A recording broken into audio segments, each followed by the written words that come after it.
Olá, amados, a paz de Jesus, aqui é irmão Renato, trazendo vocês mais uma vez para o nosso canal Hora Teológica. Como vocês estão, tudo bem?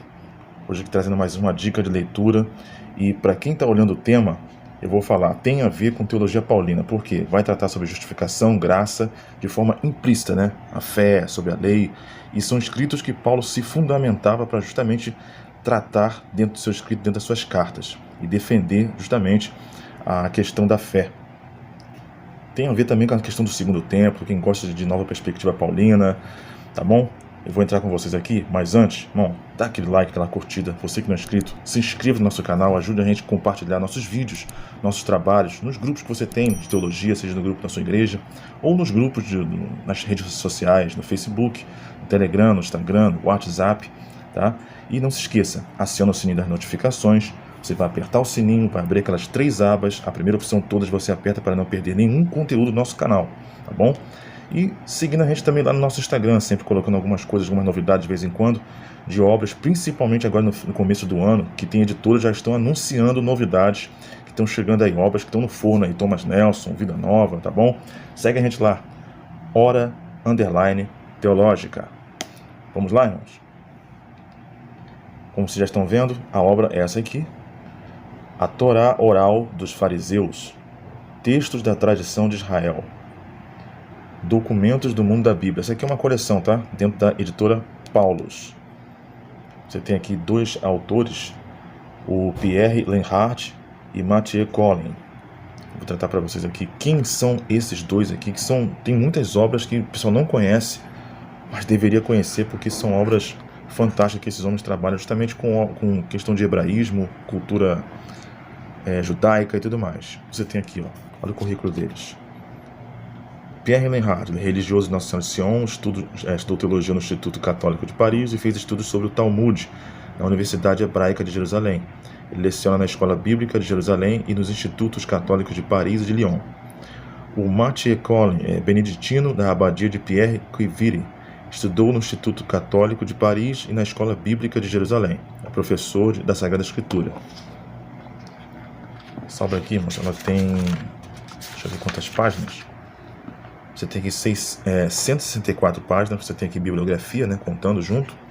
É uma obra curta, tá? E lembrando, o sumário aqui dessa obra é bem no final. Não são todas as obras, mas contém aqui a parte final da obra. Deixa eu ver aqui, que ano que ela foi lançada. Você tem aqui, ó, a primeira edição de 97, a reimpressão, né, no caso a segunda edição, em 2018. Tá. Então vamos lá para o sumário. Deixa eu baixar aqui um pouco a câmera.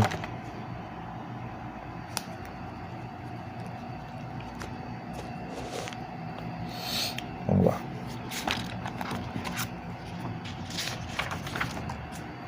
Quem quiser dar um zoom para ficar mais fácil, você tem aqui, ó, prólogo, introdução. Primeira parte.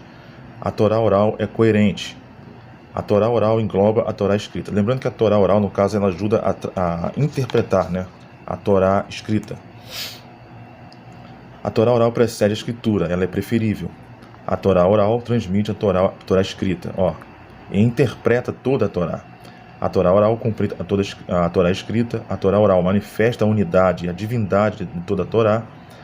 A Torá oral, se for necessário, contorna, suplanta, desenraiza a Torá escrita. A Torá é regra de vida, revelada oralmente a Moisés no Sinai. A Torá oral pode dispensar a Torá escrita. O costume dos pais é Torá. A Torá ensina a ressurreição dos mortos. Depois nós vamos dar uma olhadinha aqui. Segunda parte, a Torá oral é histórica. Os sábios de Yavne confirmam a Torá oral dos fariseus. A relação mestre-discípulo garante a continuidade e a novidade da Torá oral. A proibição de escrever a Torá oral é relativa. A Torá oral, mesmo escrita, permanece oral. Terceira parte. A Torá oral é manifesta. As anotações escritas refletem diretamente o texto oral e sua entonação. A oralidade se apoia sobre a língua falada e a sabedoria popular. A sabedoria existencial e histórica dos mestres de Israel. Aqui. As repetições, a palavra abreviada. Você tem a economia da negação da palavra principal, a economia do choque, as alusões, o ensinamento implícito, convite, testemunho. o recurso espontâneo às parábolas e às imagens populares, a improvisação, a variedade das versões originais, a plasticidade das montagens, a concordância dos testemunhos, bibliografia, glossário, os 63 tratados da Mishnah, índice dos textos estudados. Vamos lá, deixa eu separar aqui.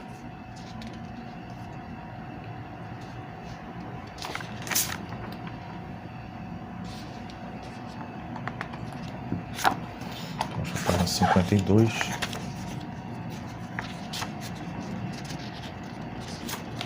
Deixa eu ver se eu consigo separar aqui um outro texto que eu gostaria de mostrar a vocês. Vamos primeiro para o 52, depois a gente faz aqui um corte e volta até lá. Olha aqui, ó. A Torá ensina a ressurreição dos mortos. Vimos certo número de aspectos segundo os quais se manifesta a coerência da teologia farisaica. Deixa eu pular aqui, ó.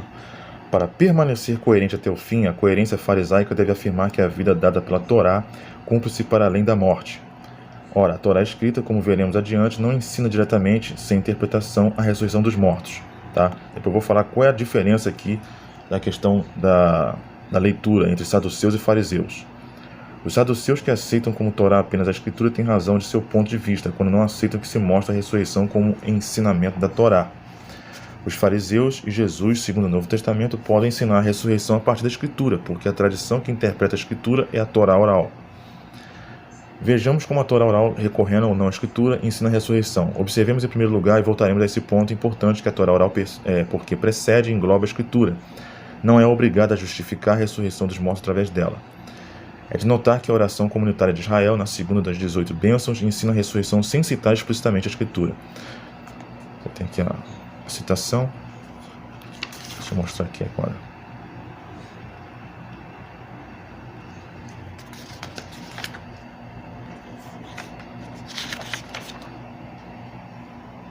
Sanhedrin. Aqui, ó.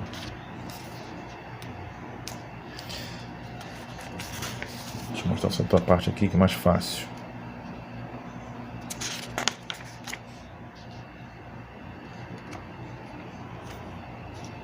Aqui, ó. Assim pode-se justificar a ressurreição sem recorrer à Escritura. Basta conhecer o poder de Deus, como o conhece a mãe dos 7 mártires. Ela está em condição de falar da criação do seio materno. Portanto, pode comunicar sua convicção de que é possível uma nova criação. A fé na ressurreição que os mestres fariseus ensinam a partir do tempo antigo da revolta contra Antíoco Epifanes é, antes de tudo, fundada sobre o conhecimento de Deus, considerado todo-poderoso. O poder de Deus acabará por significar particularmente o poder de ressuscitar os mortos. Essa palavra-chave, como vimos, serve para designar a segunda bênção da oração comunitária que ensina a ressurreição dos mortos. Ou seja, os fariseus ensinavam a Torá oral.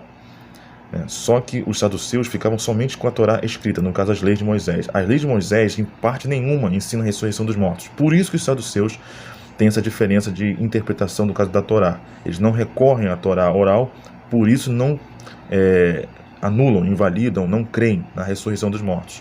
Tá? Tem até uma situação aqui de maldição para aqueles que não creem, né, nessa parte.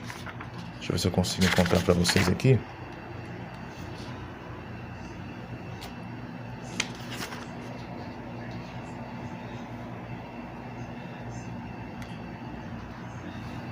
Aqui, ó.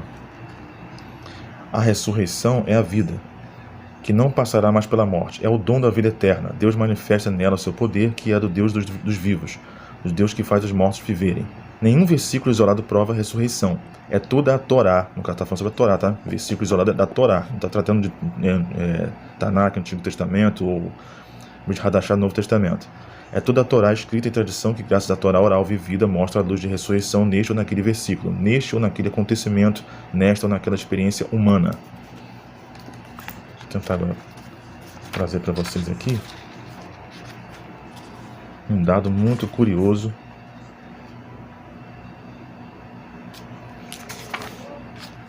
Deixa eu procurar aqui para vocês. Vamos lá, irmãos. A parte que eu queria encontrar para vocês é essa aqui. Talmud de Jerusalém. Eu vou pular um pouquinho aqui para tratar aqui justamente para quem gosta de a teologia paulina, onde a nova perspectiva está se baseando em dizer que não é sobre a meras obras da lei, meras obras da lei que os judeus, no caso do Segundo Templo, né, ensinavam a questão de se basear por obras da lei por causa da salvação, para embasar sua salvação, e sim na graça.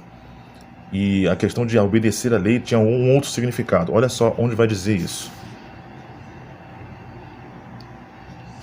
Aqui, ó.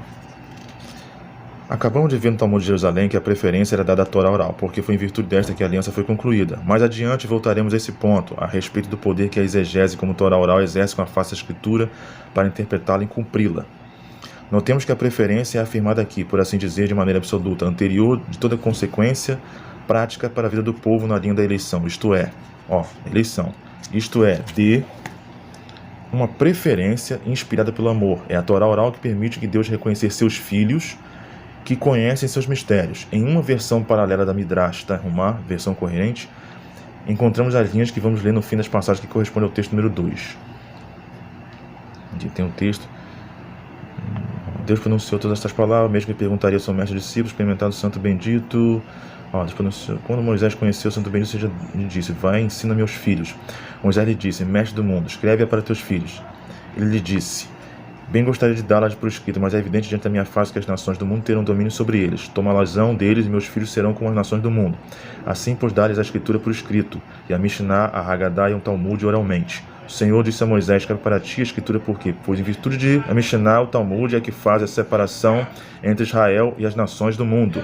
Essa versão tardia em relação à do Midrash Tanhumá corrente acentua a polêmica e emprega aqui a palavra-chave separação, a palavra que caracteriza a situação de Israel em relação às nações. Assim, a oralidade não é imposta a Israel, somente para que ele se distinga de outros povos, porque é oral. A Torá atesta pela separação conveniente à própria identidade de Israel. Até aqui, então, irmãos, conforme dito aqui, a própria nação de Israel, no caso, não se baseava na questão das leis, mas sim cumprir as leis com uma identidade, né, com uma questão étnica, porque a lei foi dada para eles. Então, como separação dos povos, diferenciação, que eles cumpriam a Torá. Isso é que está dizendo aqui o autor, conforme os escritos aqui do Talmud e outros escritos rabínicos, né? Tá, irmãos, mais uma dica para vocês aí, uma obra sensacional. Quem puder, eu vou deixar aqui, ó, abaixo do vídeo, o link da descrição para como adquirir essa obra. Pegue, irmãos, você vai completar realmente seu posicionamento, seu entendimento em relação ao culto, às escritas, o costume do Segundo Templo ali, totalmente. A Torá oral dos fariseus, do Pierre Lenhardt e Mathieu Collin. Muito obrigado por ter ficado com a gente até agora. Deus abençoe e até o próximo vídeo.